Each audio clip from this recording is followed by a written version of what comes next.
Teoría de la comunicación social 1, Unidad 2, Paul Lazarsfeld, Bemal Berelson y Hasley Gaudet. El pueblo elige. Páginas desde la 1 a la 23. Datos empíricos y procesos sociales. El estudio del condado de Erie condujo a ciertas generalizaciones que significan un buen aporte a la investigación de los cambios de actitud o de conducta en un corto periodo. Estas generalizaciones no componen aún un sistema coherente y juzgamos que constituyen un puente entre los hechos, tal como aparecen a la observación, y una teoría más sistemática, que todavía aguarda ser desarrollada.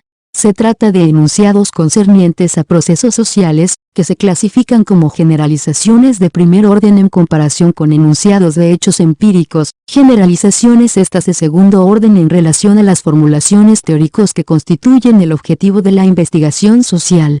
Todas nuestras conclusiones acerca de los procesos sociales que provocan cambios de actitud están estrechamente interrelacionados, pero, para los propósitos que perseguimos por el momento, bastará con analizarlos separadamente. 1. En primer lugar, consideremos la estabilidad de las actitudes. Los sujetos de nuestro estudio tendían a votar invariablemente por un solo partido, más aún, a favorecer al partido que su familia siempre había apoyado. El 77% de los miembros del panel declararon que sus padres y abuelos habían votado constantemente por uno de los dos partidos políticos principales, tradición familiar que ellos mantuvieron en las elecciones de 1940. Esta estabilidad se lograba mediante una especie de muro protector levantado en torno a las actitudes centrales. Es muy poco lo que reciben los futuros votantes del torrente de propaganda y contrapropaganda a ellos dirigido. Y si examinamos qué material propagandístico los alcanza, descubrimos que los ciudadanos seleccionan y prefieren prestar atención a las expresiones cuyo contenido está de acuerdo con sus ideas, ya definidas al mismo tiempo, se cierran por completo a toda propaganda que no concuerde con su ideología. 2.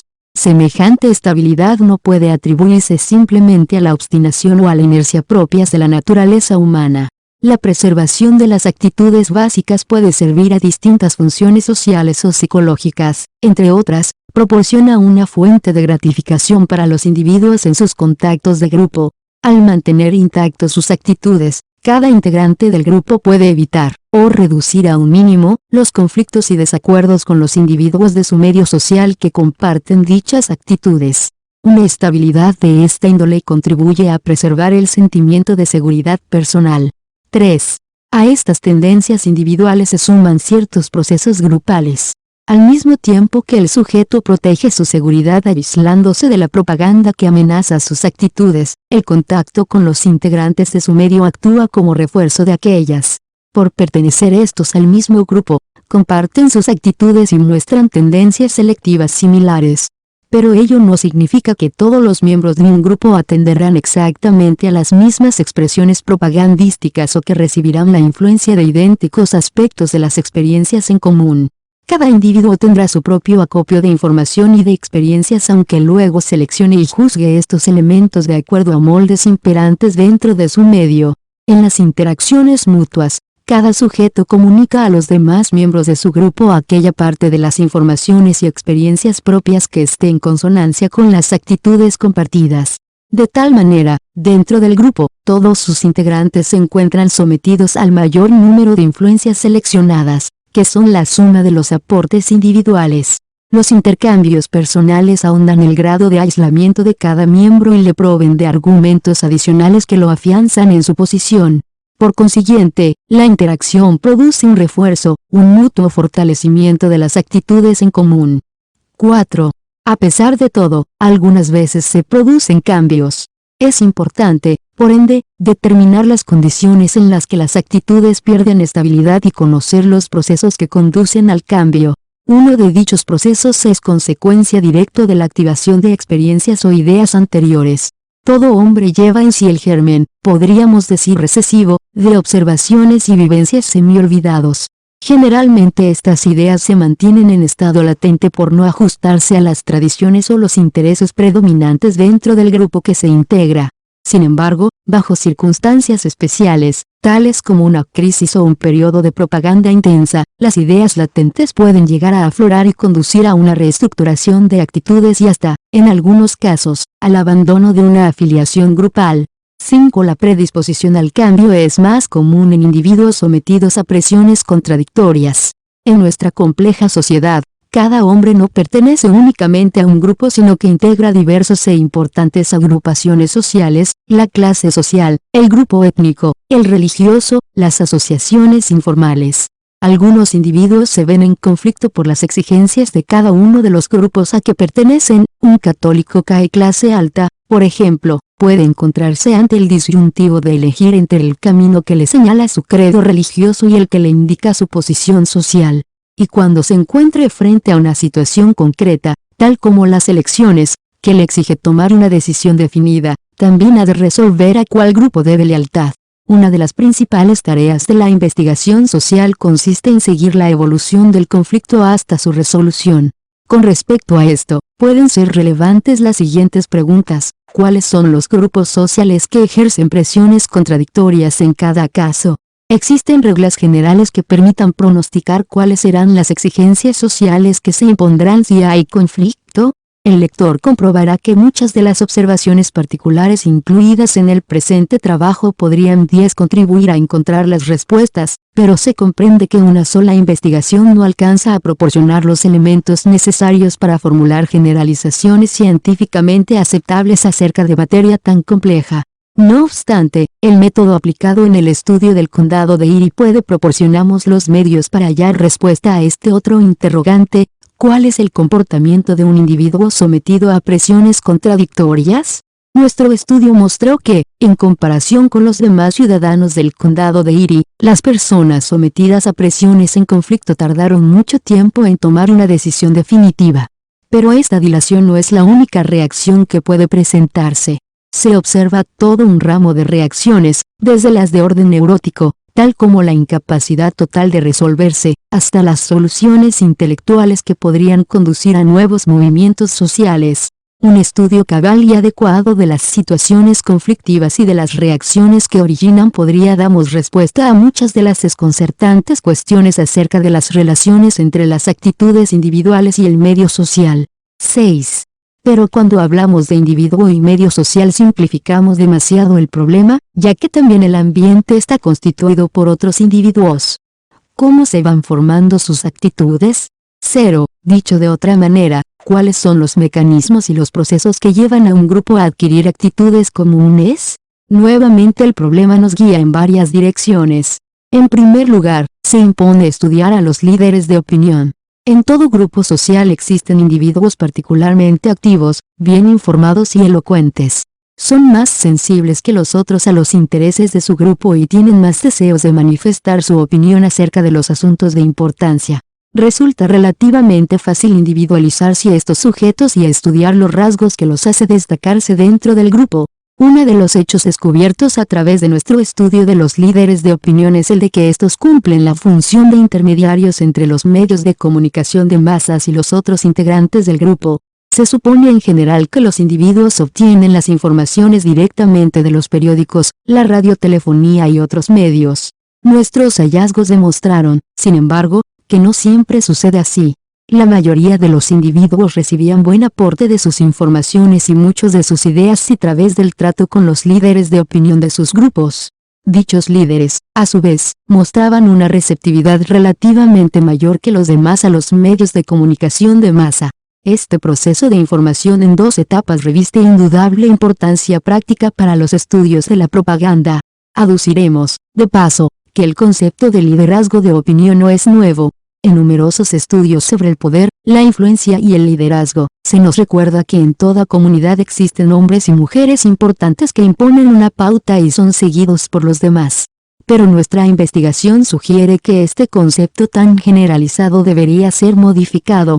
En efecto, hemos hallado que el liderazgo de opinión no solo actúa en sentido vertical, desde arriba hacia abajo, sino también en el horizontal. Hay líderes de opinión en todos los órdenes de la vida. 7. Mas el liderazgo de opinión es, sin embargo, solo uno de los mecanismos que dan forma a las actitudes de un grupo. Lo que se ha dado en llamar emergencia o cristalización de la opinión es otro de dichos mecanismos. Las situaciones sociales, de las que una campaña política sería un ejemplo, exigen en todo momento actos u opiniones por parte de los miembros de la sociedad. y los integrantes de cada grupo responden a estas demandas aun cuando no cuenten con la ayuda de individuos cuyas condiciones especiales los capaciten para la tarea de aconsejar a sus compañeros. Pues por encima y por debajo del liderazgo de opinión están las interacciones mutuas entre los miembros del grupo, las cuales refuerzan las ideas indefinidas de los individuos. Con estas interacciones se cristaliza una nueva distribución de opiniones y actitudes claras y definidas. 11. Por ende, el proceso de emergencia es esencialmente una de las fases del proceso de refuerzo analizado en el párrafo 3.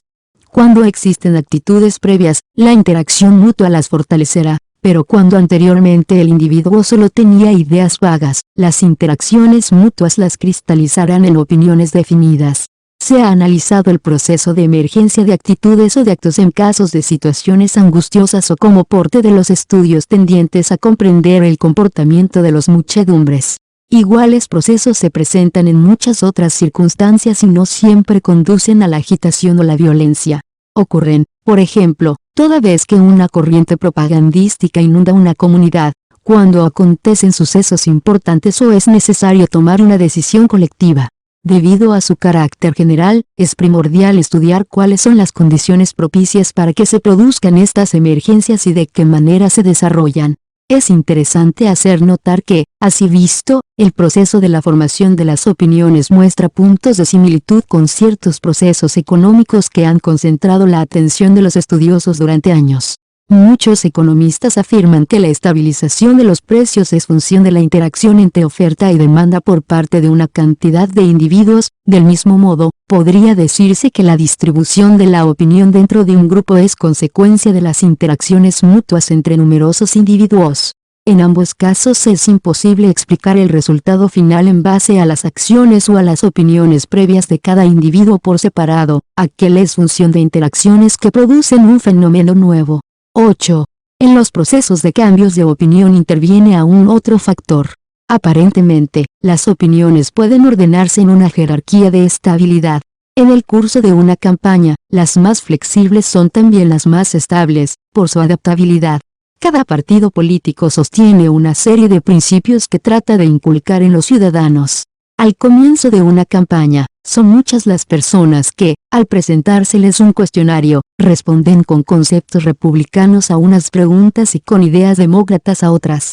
Pero a medida que avanza la campaña, es cada vez mayor el número de individuos en los que se va acentuando la tendencia a dar a su ideología un carácter homogéneo. En el estudio de los cambios de parecer podemos clasificar los asuntos que exigen una definición por parte del ciudadano según el grado de flexibilidad de los mismos.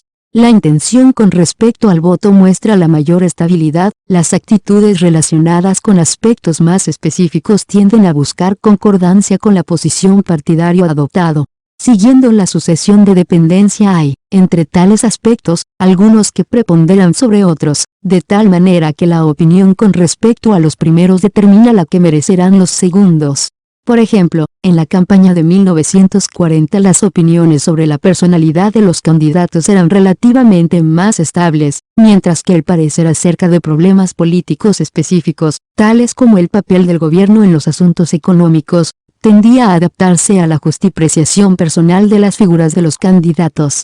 Los descriptos no son sino algunos de los procesos que conforman y modifican las opiniones.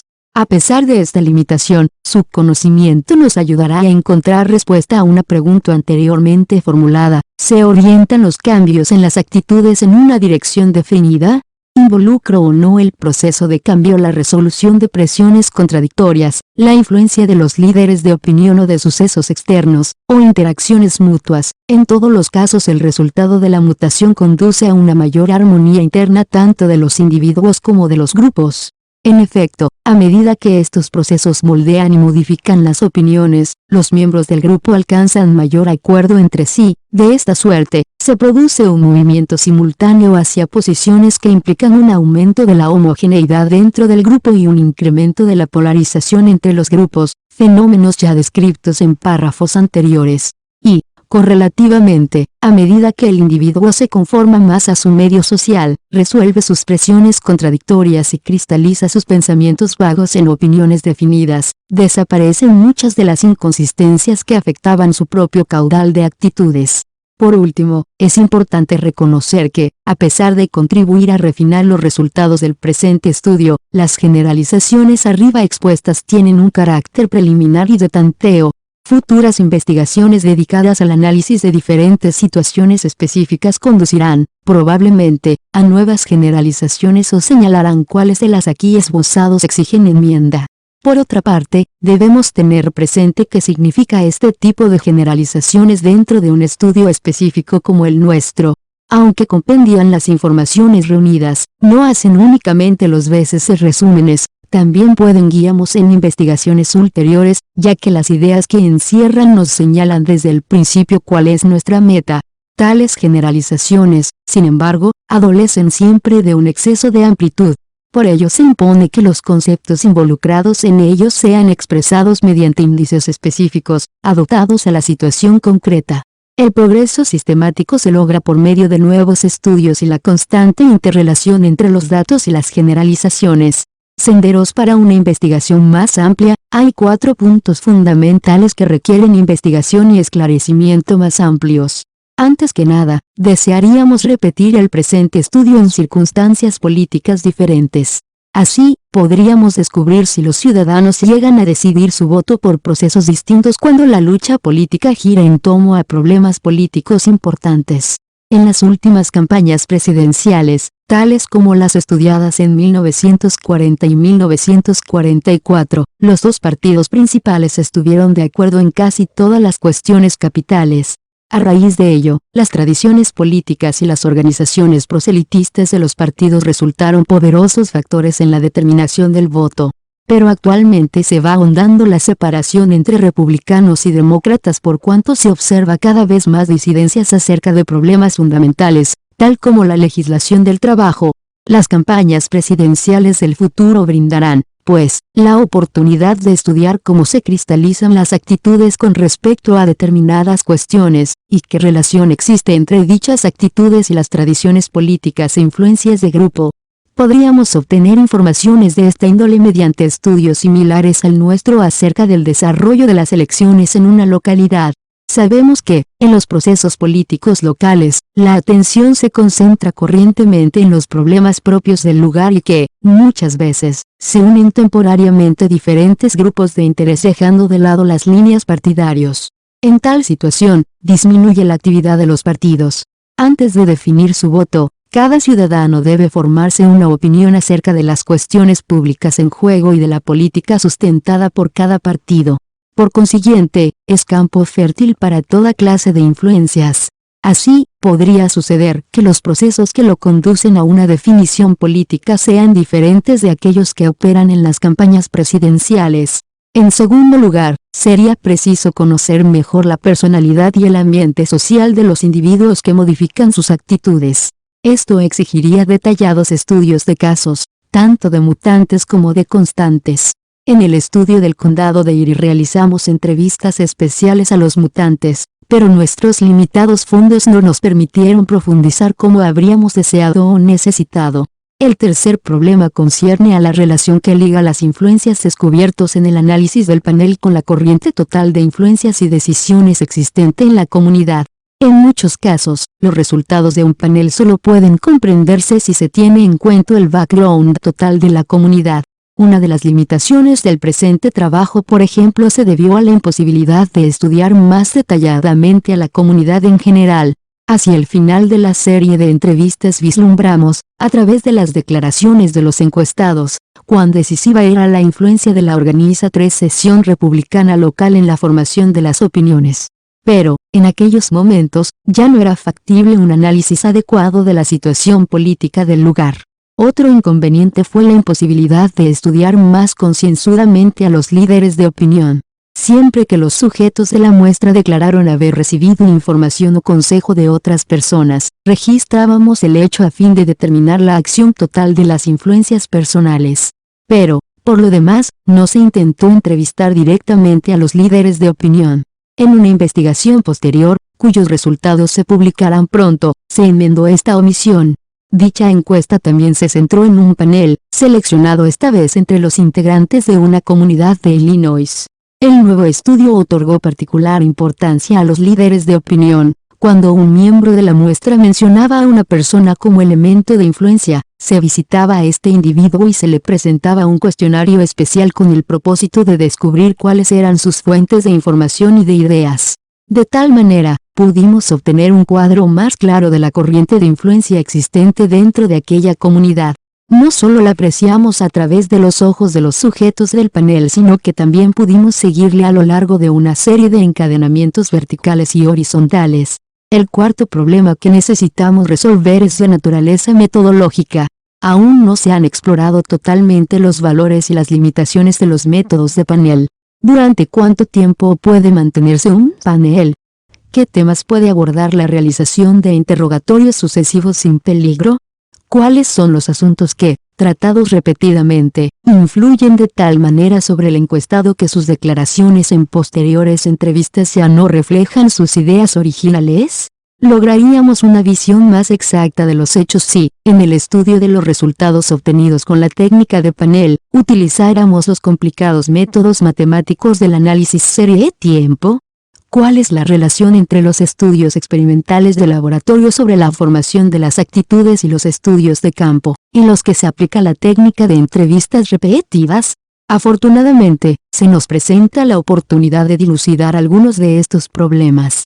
El Comité para la Medición de las Opiniones, Actitudes y Necesidades del Consumidor, establecido por el Consejo Nacional de Investigación y el Consejo de Investigación de Ciencias Sociales, recibió de la Fundación Rockefeller fondos destinados al estudio de la teoría y la aplicación de las técnicas de panel.